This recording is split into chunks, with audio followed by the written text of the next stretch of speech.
Yeah, Paul, do you want to get started? Oh yeah, perfect. That's great, thanks. Hi Ben. Hi Paul. Hope you're well. I'm good, you?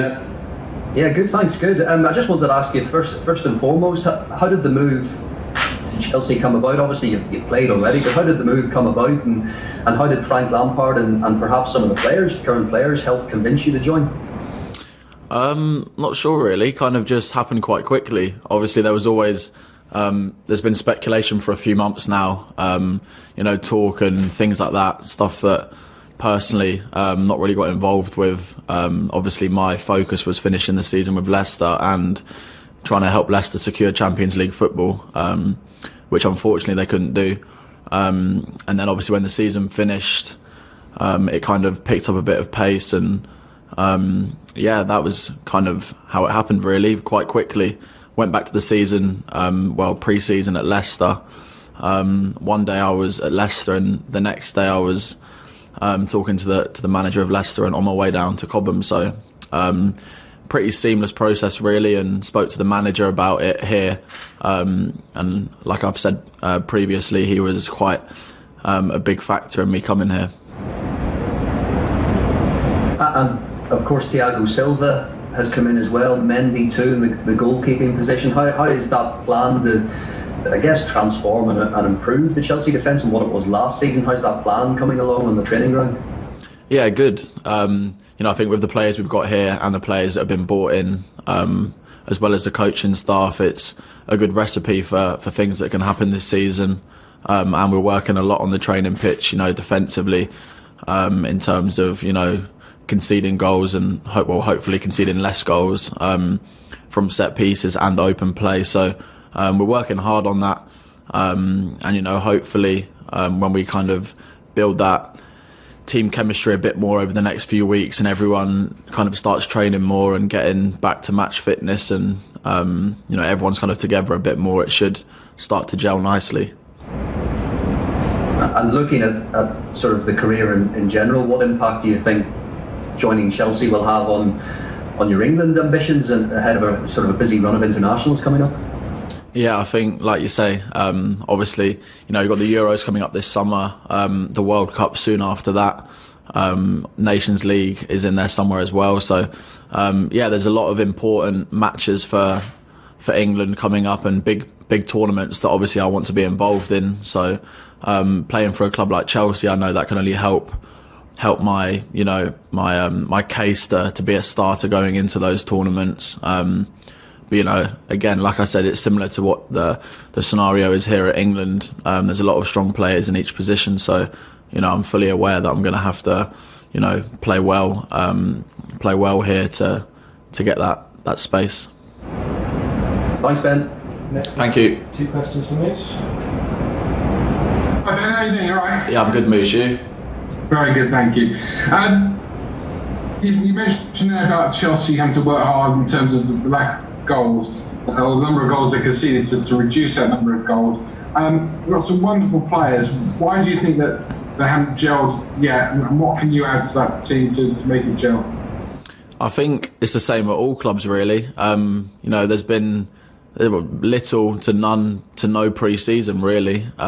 It kind of feels like it's gone straight from the back of last season into this season, and players have come in. Obviously we've got the whole COVID situation, which isn't helping things.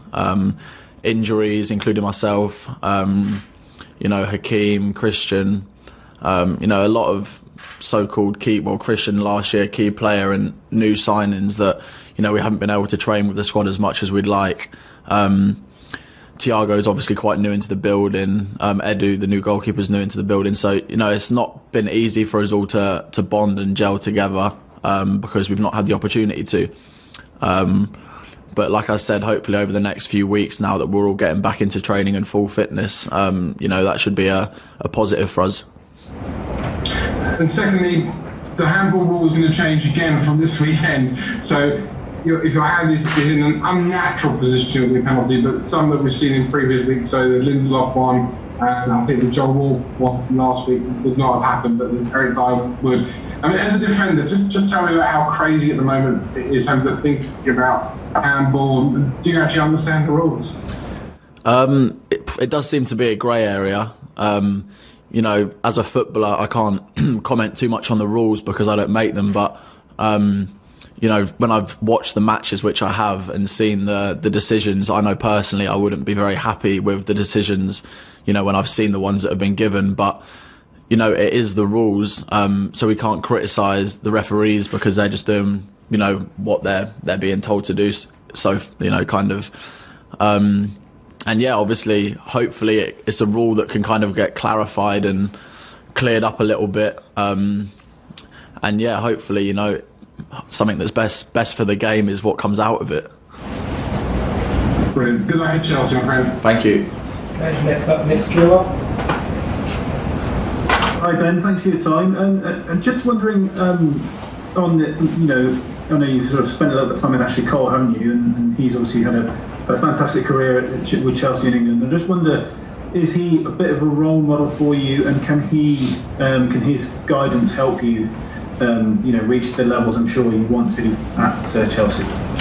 Yeah, you know, definitely. Obviously, coming to Chelsea, as well as talking to the manager, a big factor for me was speaking to Ashley Cole when I came here and seeing the career that he had here.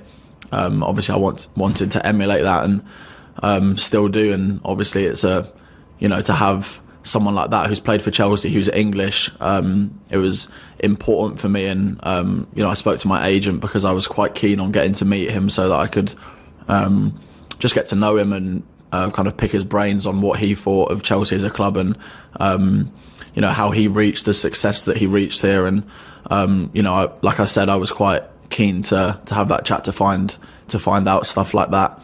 And yeah, obviously I'm going to work as hard as I can over the next however many years to try and emulate, like I said, what he's done here. And can I just, I know obviously you can't give away any secrets or anything like that, but can you just give us a bit of insight into what he told you, what advice he's given you? Yeah, obviously he just said work hard. I know it sounds pretty cliche, but the fans here love, you know, players that want to work hard and, you know, so forth, kind of die for the badge sort of thing, and just put everything into, you know, winning for the football club because it's a great football club. And he said when he first come in here, he wanted to win for the club. He loved playing for Chelsea. And he said if I can kind of take that on board, that wanting to, you know, really love the club and win for it, then I should have a great career here. Okay, Jerry Cox.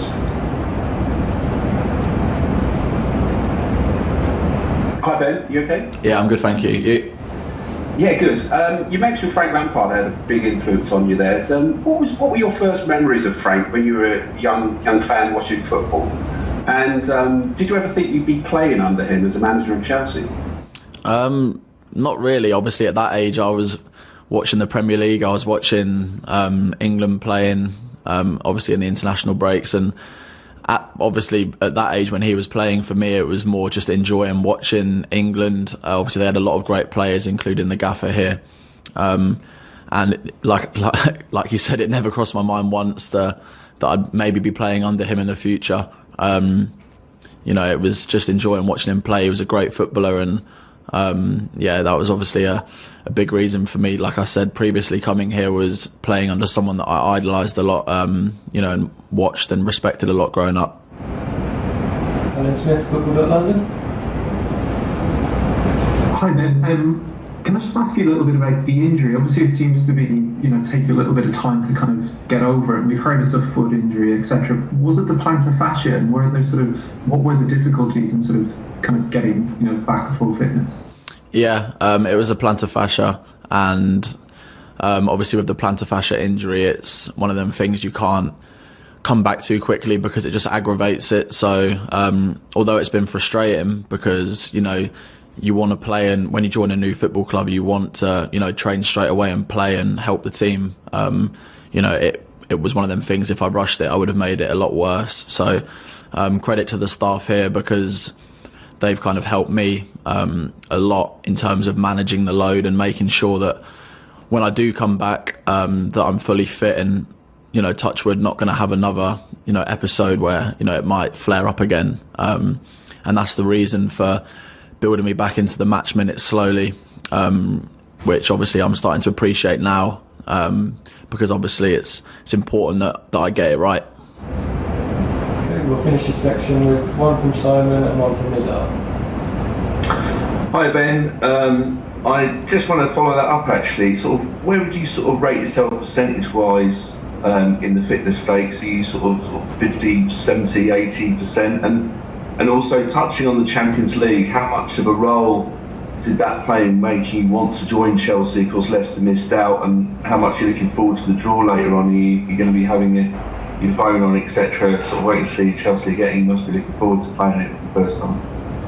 Yeah, obviously, firstly, regarding my fitness, I feel fit. I played against Tottenham a few days ago, played 65 minutes and felt very fit. But I knew going into that match that it was only going to be, like a 60, 65 minute kind of job for myself because, like I said previously, it's an injury that I can't, miss steps out and just jump to play in 90 straight away because it's only going to aggravate it. So, fitness wise, I felt good. My foot felt fine after the game, which is positive. So, trained today, ready for the weekend. So, fitness wise, I feel very good. And then, the Champions League stuff is obviously a massive reason I wanted to come here. Everyone wants to play in the Champions League. When I go away to England and talk to the boys that play Champions League, they say how much they love it. Obviously, I had a taste of it as well a few years ago. And really enjoyed, playing, especially against Atletico in the quarterfinals. So, it's a massive factor. Playing Champions League, like I said, it's the highest stage of club football to really challenge yourself. And obviously at Chelsea, with the great squad we've got, hopefully we can do really well this season. Okay, finish with Nizar. Hi Ben, thanks for your time. Just wanted to learn a little bit from you about Frank Lampard's pitch to get you to come to Chelsea. It seems like you're a good fit and he really wanted you as well. Did you feel that, and how much responsibility do you take on for improving the defence here? Yeah, I spoke to the manager here and straight away, kind of got that, that feel that you want to play for him, you want to win for him. He won a lot of silverware here, and I think it's important that, to play for a manager that's especially played for the club that I'm joining and, loves the club, knows what it takes to win trophies here. And I think that's a big reason why a lot of the players have joined here. His man management seems, top. Even the boys that aren't playing will tell you that as well. Tactically, he's very good. And he just seems like before I met him, seemed like a really good guy who, like I said, you want to do well for. And that was the main reason I wanted to come. Okay, we'll end the broadcast section there and now move on to the written, which is embargoed until